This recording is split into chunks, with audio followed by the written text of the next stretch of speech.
Welcome to another ABC Radio National podcast. For more information, go to abc.net.au/rn. Hello, I'm Sue Clark.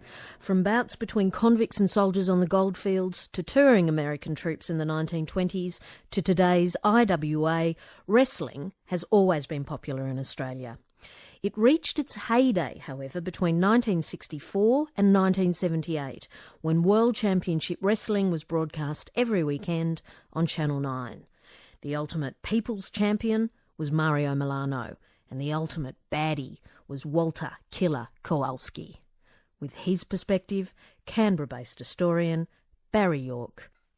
The legendary professional wrestler Killer Kowalski, who died aged 81 on 30th of August this year, had a big impact on my life.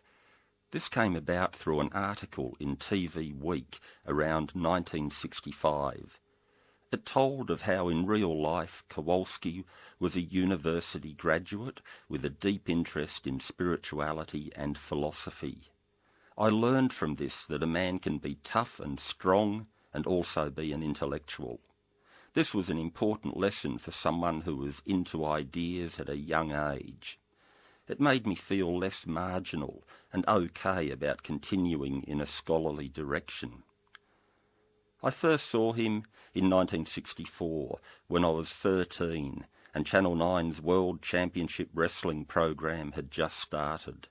The televised bouts advertised grudges that we viewers would pay big money to see in full gory glory at venues like Festival Hall and the Sydney Stadium. I was there at the Old Tin Shed, which was colloquial Melburnian for Festival Hall, when Kowalski took on the likes of the Golden Greek Spiros Arion, the flying French-Canadian Emile Dupre, Dominic DeNucci, Dick Steinborn, Tex McKenzie, Larry O'Day, Ron Miller and Mario Milano.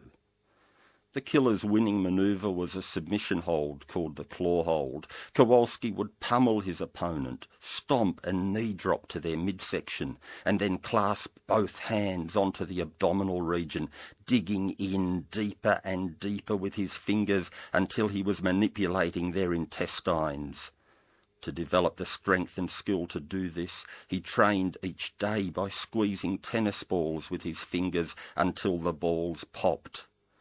At any rate, that's how I remember him explaining it to the late great wrestling commentator Jack Little one Sunday lunchtime. Kowalski enthralled me by his physique and strength. He stood at 2 metres and weighed 127 kilos. There was no flab, and the proportioning of his muscularity was just how my mates and pencil-necked me wanted to be. The problem was Kowalski was one of the bad guys in the ring, a heel, to use the lingo of the business. We admired his strength, but wanted to see him beaten. Kowalski was brilliant in tapping into the mass psychology of the audience. He needed no fancy gimmicks or costumes. He struck fear into us with a glance. In August 1965, I wrote a fan letter to the Killer, care of Channel 9. The reply came from Nine's publicity department. I still have it. It said, "Time does not permit Killer Kowalski to answer any letters. I hope you are not too disappointed, but he did appreciate receiving your letter." Not too disappointed? Of course I was disappointed, very disappointed.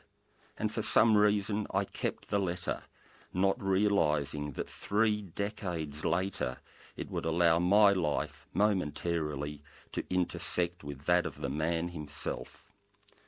In 1996, I came across a report about a wrestling school run by Kowalski in Boston, so I decided to write again, enclosing a copy of the 1965 letter from Nine. I told the Killer how he had helped keep me on a scholarly path in my early teenage years. I also told him that I had become a father and had a 2-year-old son named Joey. It was an absolute surprise and delight to receive a reply 2 weeks later.